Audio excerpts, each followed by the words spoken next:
Welcome to the Research Culture Uncovered podcast, where in every episode we explore what is research culture and what should it be.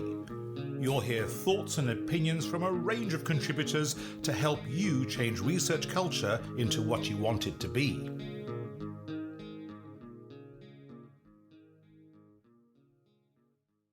Hello everyone, and welcome to another episode of the Research Culture Uncovered podcast. My name is Emily Ennis, and I'll be your host today. I am a feminine presenting white person with short curly hair, and I use she, they pronouns. I'm joined today by Dr. Élaina Gauthier Mamaril, who is a research associate on the Wellcome-funded anti-ableist research culture iHuman project at the University of Sheffield. Élaina is a disabled philosopher of disability. Her work is anchored in relational feminist Spinozism and engages with disabled knowledges and practices of disability justice. They are currently working on the topic of disability doulas in relation to long COVID, and she is also a scholarly podcaster working on developing a co-creative podcasting research method. Élaina, can I ask you to introduce yourself as well as provide a brief visual description and pronouns, please? Hi, my name is Élaina, and thank you for pronouncing it so well. That was lovely. I appear today as a light-skinned Filipinx woman with short, dark, curly hair. So, as you say, I am a philosopher of disability, and for the past 2 years, I have been working on anti-ableist research culture at the University of Sheffield, which has allowed me to really diversify and expand also my scholarly podcasting practice. Wonderful. Thank you so much for being here today. So this episode has come about through what I'm co-opting as the most ambitious crossover event in history, as I also recently appeared in an episode of your podcast called Cripping Research Culture, and I'll share a link to that in our show notes. So I wanted to start today with a question about podcasting. So for you, what role does podcasting play in your work? So I would say podcasting has various different roles. From a very personal angle, I turned to podcasting towards the end of my PhD, and I felt I really needed to find community that I wasn't finding in my physical geographical department. And so I love podcasting and I love listening to podcasts. So I had an idea of what kinds of conversations I wanted to have, but deciding to start a podcast gave me that structure and those kind of like goals to reach out to people I wanted to talk to. And so the idea was basically, I want to have interesting conversations with interesting people, and I'll record them, and hopefully other people will want to listen. And that kind of pushing myself to learn these skills and giving myself these tasks was really life-giving and generative. And as I started working more with the medium, I discovered that I really wanted to use podcasting as a research method. So with my first research podcast, Massively Disabled, I really explored what we could do with an oral medium, how we could create a soundscape, how we could create an effective engagement. And because my work is on disability and I am a disabled scholar, I really leaned into what sociologist Peter Kyo introduced me to as epistemic brokering, and this idea of like positionality, like within the academy, but also in community with disabled people who were also scholars or not, or completely outside of higher education. And I found that podcasting was a really powerful way to literally amplify voices and narratives and challenge who is an expert to speak on disability. And one of the major points I wanted to put forward with Massively Disabled is to blur those lines between who is the subject and object of public health policies, in that case, like relating to COVID and long COVID. And I wanted to say, like, there are public health scientists that have long COVID, that are disabled, the same way there are professors who have had their careers changed because they acquired long COVID in addition to other disabilities they already had. So this idea of working in inclusion, for me, it's always important to remember that disabled people are already here and not just in an imaginary future of being absorbed into the university. So how are we treating the people who are already here? And I found that podcasting allowed me to experiment with that in a way that I found like traditional peer-reviewed articles wouldn't let me. I mean, you talked a bit about experimentation there and kind of the value of lived experience. And you did also talk a little bit about the kind of, I guess, the academic foundations for some of this work. But how did you learn how to do this? Did you have to go to a course? Is this something that, again, like as with a lot of disability work, is rooted in lived experience and I'm just going to see what happens? Or, how did you get to this as a research method? How did you become a practitioner? Yeah. So as I mentioned, like I love listening to podcasts, and some of the podcasters I listened to would talk about kind of the meta aspect of their work. And I remember this podcaster, Kristen Meinzer, wrote a book called So You Want to Start a Podcast. And I bought the audiobook. And that really helped me to see like, okay, who is your intended audience? Also, how do you go about, managing disclosures throughout? And so for her, she wasn't talking about specifically disability, but just like the kind of openness and vulnerability that can be created over a long period with a podcast and its listeners, the kind of parasocial aspects, the kind of community building. So I listened to a lot of podcasts that like generated a kind of organic community of people who would then like talk to each other in forums. And sometimes in the case of like the Buffering the Vampire Slayer podcast, people would like send baby clothes to each other. Like they would like have like a sort of mutual aid thing. So I saw podcasts as being something that could be very generative, also in a very practical and like human side. So I wanted to do that. And then when it came to the technical things, again, Kristen Meinzer was very clear about like don't get bogged down in like what is the best microphone. Like you can, in theory, like use your phone and record that and start. And one of the best pieces of advice was just don't wait for it to be perfect. Just try it out. And so I did that. And so I looked up how I could record things and just took that leap of contacting people. And when you think about it, obviously it doesn't come easy to everyone, but as you can tell, I'm quite verbose. So like the idea of like talking to people is not super daunting to me. So I was like, okay, well now it'll just be the microphone and I will do that. It did take a lot of like sitting in discomfort to learn how to edit my own voice. And obviously there was a steep learning curve when it comes to using editing software. But yeah, that is something I just had to put time into. There's no other way around that. I would say after about a year, I don't know if I was approached or if I found out on Instagram or something, but the podcast Accentricity that is run by Sadie Ryan at the University of Glasgow. I think at the time she was in Manchester, but she is a linguist and she has a long running podcast and is now like a lead on the Scottish podcasting network. And she and her partner, who had worked for the BBC, were running a free kind of online class workshop with the idea that we would work on segments that would then feature in her series on like migration and like accents and language.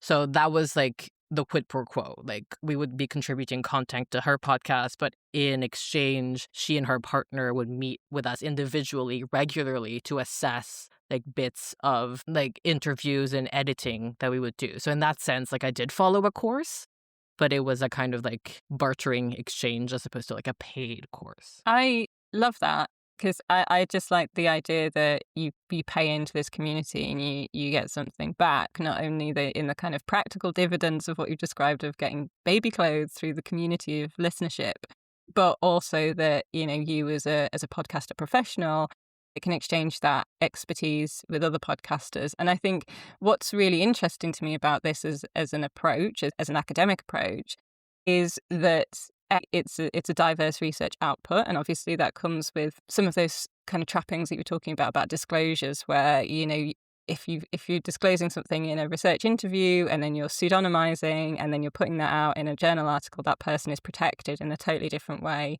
to a named person being on a podcast or even an anonymized person being on a podcast. So that's really interesting to me in terms of like, it is a different methodological approach to doing the work. But I think what's also interesting to me is just this idea that you've got stuck in, but there's also there's people doing that same work as well, and are committed to it from that community building perspective. I guess the question for me is, just based on what you were saying about this taking time, how did this align with your actual traditional methods of research that were happening at the same time? Because did you just say, right, it's podcasting and I'm just sticking to that, or did you feel like they were competing things on your time, basically? I would say the expectation is to do this on top of traditional work. And I had to make a conscious decision at some point. I will be upfront and say writing is not my preferred medium of expression. So I think gravitating toward more dialogical, conversational, oral ways of shaping knowledge, sharing knowledge, thinking about it is already part of my personality and my personal inclination. I try to be conscious about that now that I'm like doing workshops for other researchers, and not everyone has this like natural affinity with that.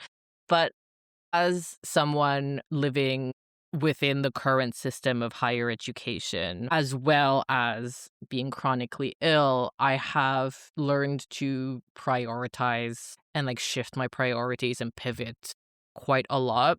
And it came to a point where I became more selective about the conferences I was attending and about what papers I was writing. And eventually, like right now, it's in press, like it's ready to be published. I have a peer-reviewed article about my podcasting practice coming out in Hypatia, but I did that as a result of having produced Massively Disabled. So I tried to like work it within my ongoing spectrum of work.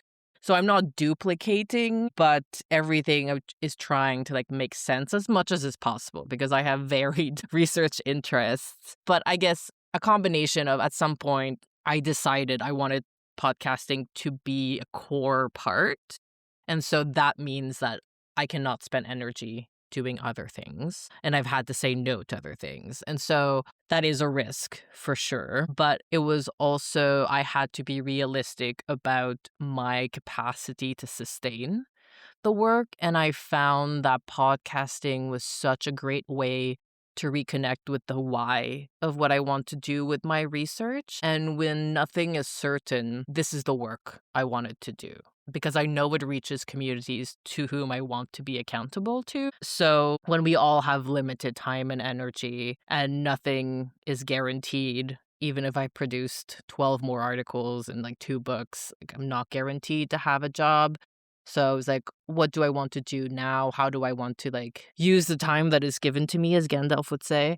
Uh, and so I did make that decision. And I realized that is scary because I have received pushback. Also, I recently heard someone say, oh, I don't like listening to podcasts. I like to have people like think through what they want to say. And I was like, what podcasts are you listening to? But I realized this is maybe the perception that people have, where like, oh, you just have like people on a microphone and they just like chat to their friends, which I'm not knocking on principle, because I do like this idea of witnessing people who get on in your ears. I think that can be quite nice. But the podcasts I listen to are by people who do a lot of research or who already know what they're talking about, and then they're coming into a more informal conversation. And so for me, the role of podcasting in research, yes, it will be different from other mediums, but it doesn't mean it has to be completely unrigorous, or that we're just, as a reviewer said to me, just asking a random disabled person on the street. But because I get that pushback, I feel I want to keep doing this work, because it is disturbing the people who are comfortable with the status quo, and because I've received so much like feedback from other disabled scholars about how this changed the way that they think about their own work. And those are the people I want to serve. I think there's something very principled in what you've just described, but, you know, in terms of this being a thing that you're doing because you don't know the future and you'd much rather be doing the thing that you love and serving the community that you serve rather than, just doing a journal article which doesn't necessarily fit within your skill set. I think what's also really interesting about what you've been talking about is, you even led with this about the kind of democratization of knowledge that happens through a podcast. You're talking to people who have lived experience and you're talking to them directly, not, through, I guess, potentially more abstract research method. You're having a conversation. Even if you are just having a conversation with the person on the street, that's a legitimate conversation. I think what podcasts have the power to do is to disrupt that concept of knowledge, which is actually quite a colonial concept of knowledge as well, about who is a knowledge holder and what does knowledge look like. So, I'm obviously very pro-podcast. I wouldn't be doing a podcast if I wasn't pro-podcast. But I think there's something really integral in terms of what you're saying is, this is an unrecognized research methodology, and that has a lot of risks attached to it. But it's also one that's maybe capturing different forms of knowledge, different lived experiences that the current method of research isn't necessarily getting to. And I guess that kind of leads me on to the question of, for you, how did disability and podcasting interact? Yeah, so I touched a bit about my personal reasons. I also think when I'm thinking about people who will be listening, I've consumed a lot of podcasts when I was feeling very ill and when I couldn't do anything else. So podcasts can be listened to while you're lying in bed in the dark, for example, but they can also accompany you to the doctor's office and things that are maybe more emotionally fraught. And disabled people are often very excluded by society and isolated.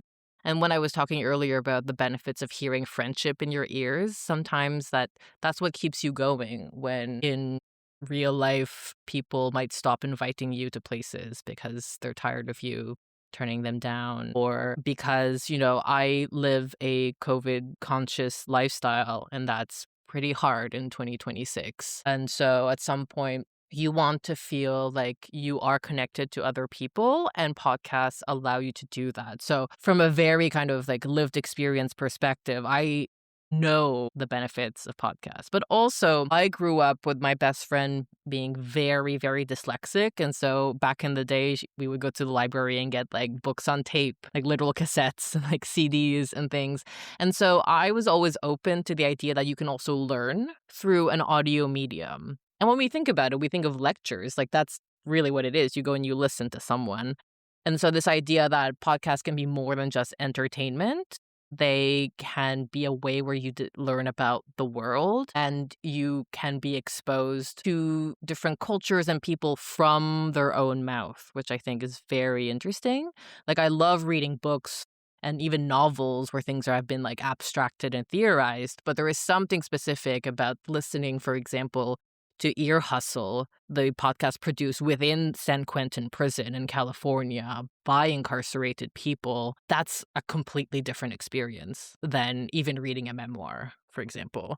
So I think in terms of disability, obviously not everyone can hear. So it's not going to be accessible to everyone. I always try to produce transcripts for every podcast that I do. And currently for Cripping Research Culture, we have the budget to hire a British Sign Language translator. So that is obviously not something everyone can do, but I do encourage people, if you do have the budget, to think about who is accessing your podcast. And so this idea of access is not universal, but I also think it's important to remember, and I did not come up with this, and I forget who did. They are a scholar in Canada, I believe, who is they're building a relational citation method. And I've discussed with the author of Black Disability Politics, Sami Shock, when actually we were both at the Leeds Disability Conference a couple of years ago. We discussed how do we cite when we're talking to our friend and they say something really insightful about disability? How do we get out of, you say, as these colonial practices of citation and intellectual property and all of these things? And I think podcasting is a good way to explore that with disabled people. And I see my practice as part of the decolonial practice of counter-archiving. So disabled people's lives, like many other marginalized groups, are often only preserved in medical and criminal records, which is obviously a very small and skewed, gives us a very skewed and narrow version of what it's like to be a disabled person across history. And the idea of producing a podcast where people not only consent to having their voice and their name associated with, but they give excited, enthusiastic consent because we are participating in creating an archive of people's lives. And obviously, I've worked on long COVID, so that interacts a lot with health services. But as a philosopher of disability, I'm really open to seeing how disability shapes our whole lives and not just our interactions with healthcare. But so I think there are lots of opportunities for connection and community, but from an academic point of view, understanding how do we honor webs of knowledge that for lots of structural reasons are not being captured by science with a capital S. And as well, lots of different cultures around the world do not prioritize the written word the same way that Anglo-American countries and European countries do. And so I work in Philippine philosophy. And again, I get pushback saying there's no such thing because there's no ancient logic treatise like you could find in ancient China or ancient India, for example. And so that's not legible to Western philosophy in the same way. But then to say that there are no philosophical cultures or practices is also false. And so I think I never said that we should all only do podcasting and this should be the only way. And I think that is also something I am pushing against, this idea that if you come up with an idea, you have to prove to everyone that it's the best idea and everyone should adopt it and we should expand it to scale and it should become best practice. I want to be able to say, no, you can and should express yourself in multiple different ways. Science, the scientific method should continue. I'm not saying we should abolish all of these things, but I am saying podcasting is a powerful tool and a powerful practice to allow marginalized people and including disabled people to not only have their voices heard, but to express themselves and find power through that. I think that's really moving, and certainly I was very moved while you were talking because I was just thinking about that real contrast or that tension between what's recorded and what isn't. I guess I'm just really struck by hearing what you're saying because it resonates so deeply with me as a disabled person. But I think what resonates with me as a professional, I guess, is what you were saying about you're just offering this as part of the buffet of how we do research, and how we disseminate our research. And actually what you're saying is this works for you, this works for the community that you serve. And you're not actually here to say, let's put science in the bin. It's just interesting to me how many times you said pushback.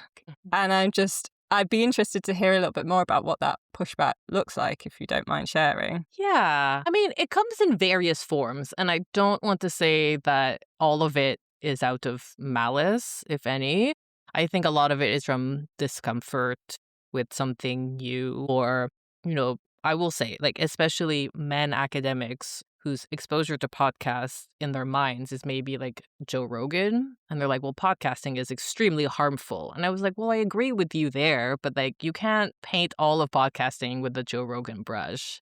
That's unfair. Podcasting is a medium. Lots of terrible things are printed. And I would argue lots of peer-reviewed articles are harmful and not good quality scholarship, and they're still printed. So it's not peer review as we know it now is an exact quality filter for everything. But I wouldn't say pushback, but I received some questions, for example, about how I chose to position myself in Massively Disabled. So I would break the fourth wall in that show. And also about your question about how disability interacts with podcasting, I chose to be open. For example, when I had to record to stay within the timeline, but I was having extreme pain. And I was as I'm editing this, I realized there's pain in my voice and I don't know if anyone else will hear it, but I'm hearing it and it's affecting me. And I chose to leave that in. So I put this in the podcast and I said, I'm choosing to leave this in. I could re-record and put on like a happy and upbeat voice and like try to like do it. But I'm tired. I don't have the energy to re-record, so it's staying. But yeah, so I would choose to disclose about that. Or I would say I'm not entirely happy with like the cut of this episode. I wanted to do more, but I can't because of my chronic illness. And I said like I'm leaving this in to show like the realities of also like the labor. And so when I say I want podcasts to be part of the buffet, as you say, that's also me saying I want it to be recognized as labor and not something you do as a hobby on top of things. And I think that should be true even if you want to podcast because you want to do public engagement and it's not part of research. Like I think that should be factored in to the work people have to do. And as we discussed, it requires sometimes like learning skills that take time. And I shouldn't have to do that on the weekend if it's something I'm doing for my job. So it's this idea, I guess, like some people are like, well, I find it inappropriate to talk about myself in this. It should be like a very like professional sense. But also I live in such a bubble where things like concepts like crip refusal are something that is like non-controversial. So when I say no to something, people can be like, well, you're supposed to like beg us to be here. What are you doing? The one I said earlier about having to like make decisions about like where I'm going, where I'm not going, what I'm writing, what I'm not writing in order to do podcasting. That comes with some choices and also choosing to address a specific audience. And there is a way where my entire podcasting career in academia could be me explaining what podcasts do to people. And I don't want to do that. Like at some point, I want to do it for people who already understand. And so we can get to the next point.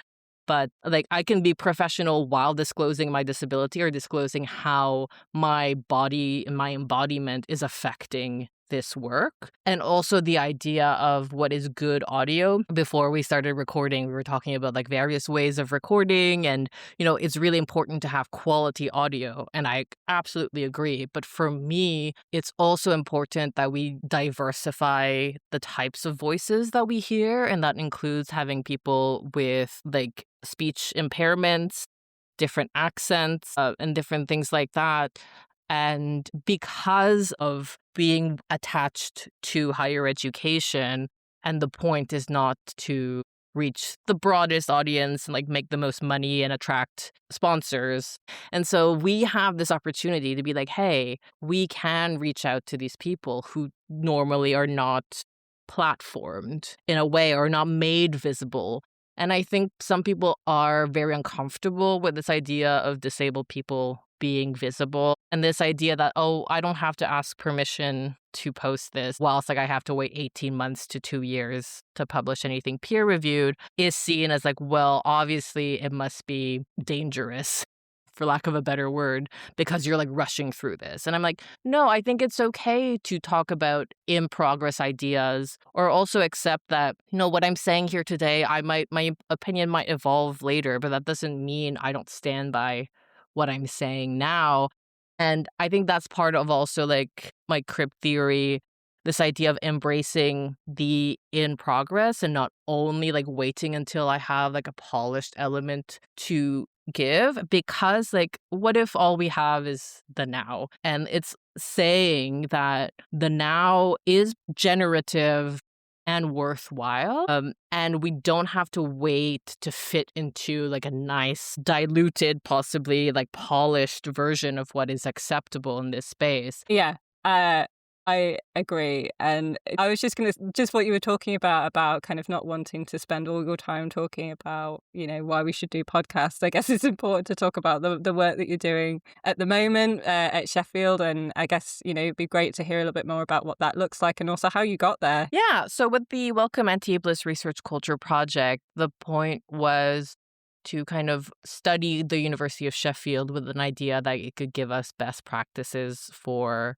the sector and understanding, what is needed in inclusive recruitment, but also research methods and collaborations. So my role is a kind of like meta analytical role. So I'm looking at what my colleagues are producing in their data.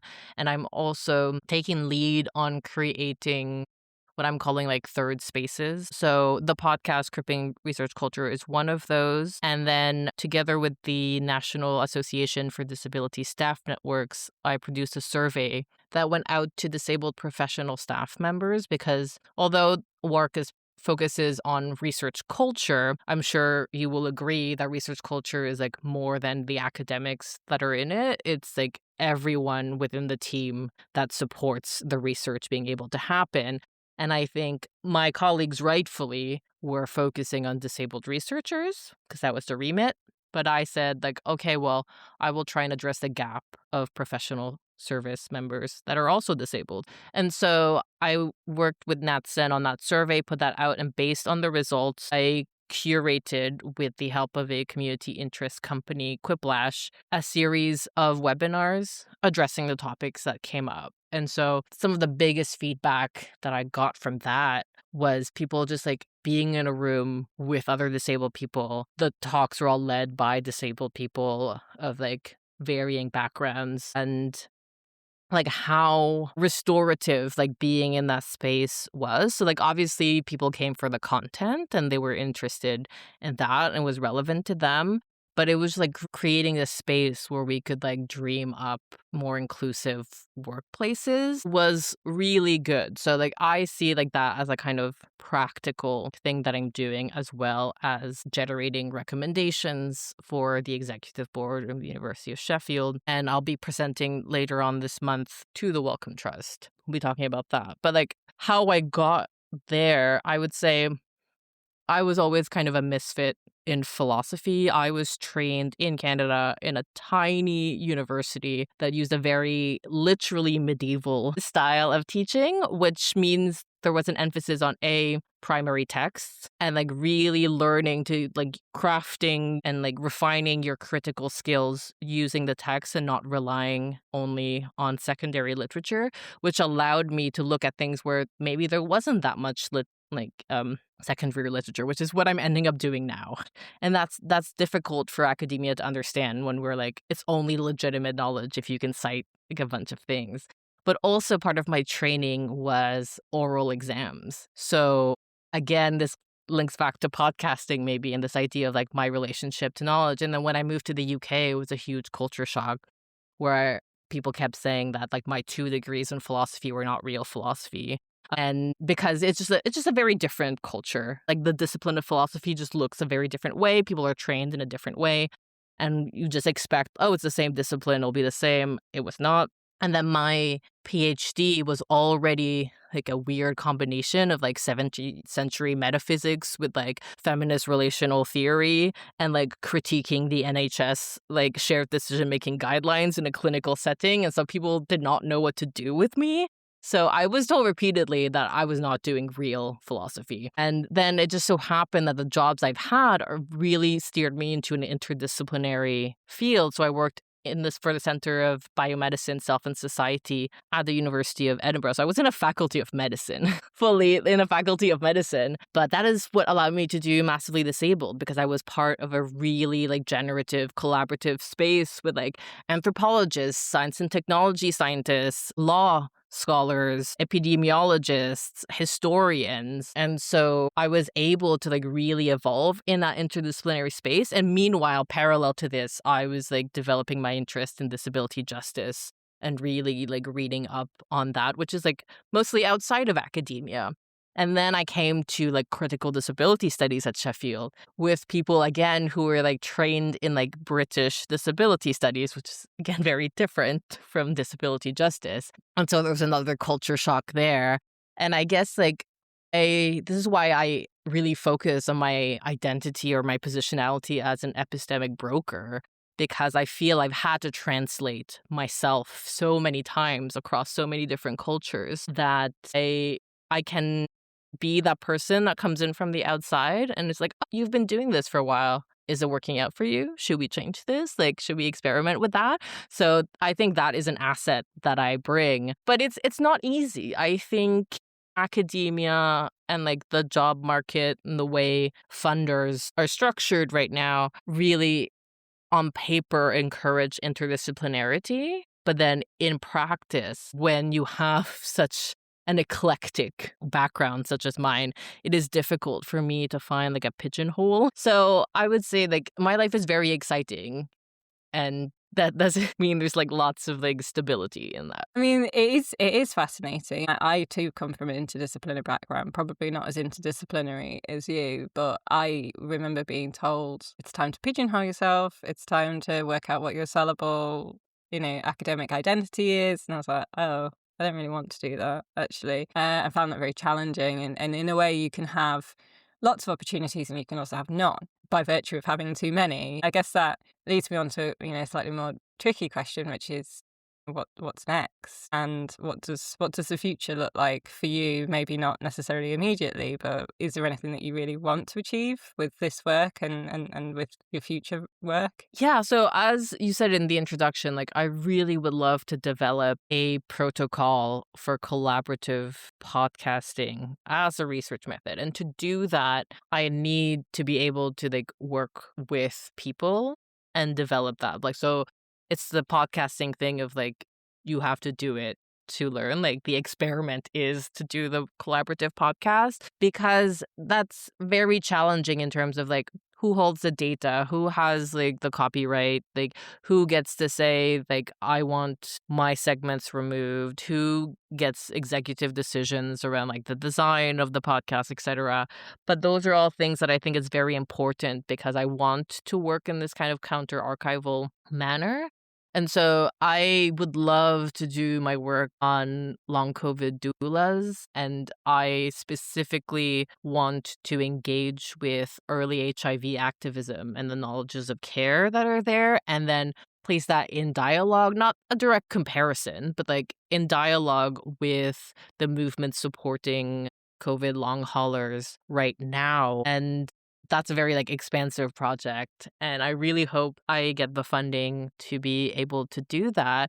But I'm also experimenting with podcasting as a creative practice. So I'm putting together an Arts Council England bid with Indonesian writer and artist Kairani Baraka, and to take her book Anna Infinite, which is a history about like pain and being disbelieved, and also, brown bodies and gender throughout like art history.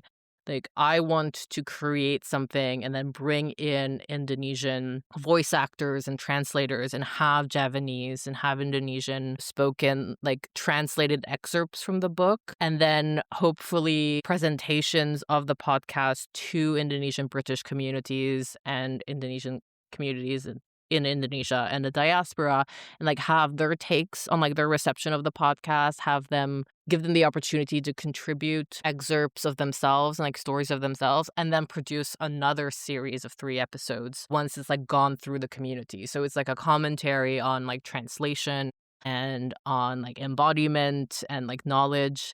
And so like that's my other side. Like I really like I've come to see podcasting as a creative medium. So I'm not a painter, I'm not a photographer, but I think podcasting and like the soundscapes you can create can be art as well. So that is also something I would love to explore. And I mean, ideally, I want to be in a position where I can help others produce, and I can be kind of that mentor to help them get their ideas off the ground and to help them take their own projects and do that. So I guess like in an ideal world, I want my own media company, but Well, who knows? Who knows? Let's who knows? watch this space. Yeah. Well, thank you so much, Élaina, for your time. Is there anything that you want to add? Anything that we've not covered before we finish for today? No, just thank you so much for inviting me. It was a joy to have you on Cripping Research Culture. And I'm just so happy that other podcasts on research culture exist and that they can be a kind of evergreen resource, as the industry says, so that people like now and maybe in 10 years' time will discover a specific episode that really captures them and it really helps them at that moment and finds them. And I think that's a beautiful thing, that we don't know always the impact that we have, but that it really does reach thousands of people. And that is nothing to be shy about. Love the idea of an evergreen resource. I've been referring to it as a legacy resource, which always feels a bit gross because it implies, some kind of having children and hierarchy and stuff. But yeah, thank you so much for your time, Élaina. And thank you everyone for listening to this podcast. I hope it's been enlightening and interesting. I certainly found it very enlightening and very interesting. And I feel like I've made loads of little notes of how to be a better podcaster and how to be a better research culture manager and how to be a better person. So thanks so much, Élaina, for your time, and speak to you all soon, listeners. Thanks for listening to the Research Culture Uncovered podcast. Please subscribe so you never miss out on our brand new episodes. And if you're enjoying the discussions, give us some love by dropping a 5-star rating and written review, as it helps other research culturists find us. And please share with a friend and show them how to subscribe. Thanks for listening, and here's to you and your research culture.